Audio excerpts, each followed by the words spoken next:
should I recommend to my client to continue to move forward or pull back and renegotiate the price? Well, that's an easy one. Pull back and renegotiate the price. All bets are off because, first of all, some of those retail, if it was occupied already, retail tenants are going away forever. Just like the coronavirus took out people with pre-existing conditions, it's going to take out the people with pre-existing conditions. Those were highly leveraged or had thin margins to begin with. We're never going to see them again. Some of our favorite restaurants, we're never going to have a meal in again. So yeah, well, at the same time, the neighborhood center that's got a quality grocery and cleaners and neighborhood kind of facilities,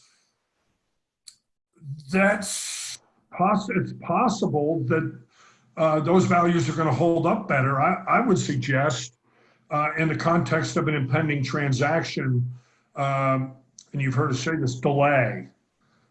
Keep the deal on the table. This is what my private equity clients are doing on a lot of these deals. They're keeping the sellers engaged by delaying and not renegotiating the price yet while things sort themselves out.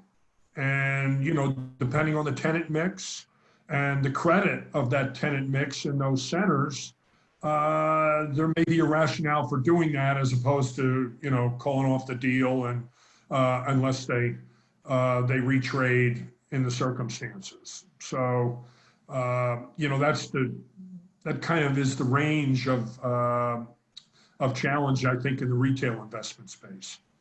Yep. That's good advice. At the end of the day, that seller probably still wants to sell. They're just going to have a hard time accepting maybe the and it may be, like I said, it may be. I mean, we've got neighborhood centers around here that really are going to be fine.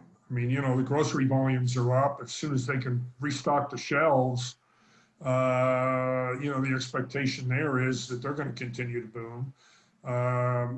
The cleaners and, even the takeout pizza shop on the corner is gonna be okay. I don't know about you, but on the weekends, our local pizza places are sold out. If you don't call at 4, you're out of luck. They're just off the charts on takeout. Yeah, good point. I mean, I read that Popeye's fried chicken is up 40%. Because people are going through the drive-through and picking up chicken sandwiches. So it's not all restaurants. I mean, it's almost surgical in how it has applied itself to some people unfairly, really caused pain to some businesses and actually benefited others. As you said. Well, this is why a main theme of this whole discussion has been situational, case by case. You have to have data-driven strategy, given the circumstances and the counterparties.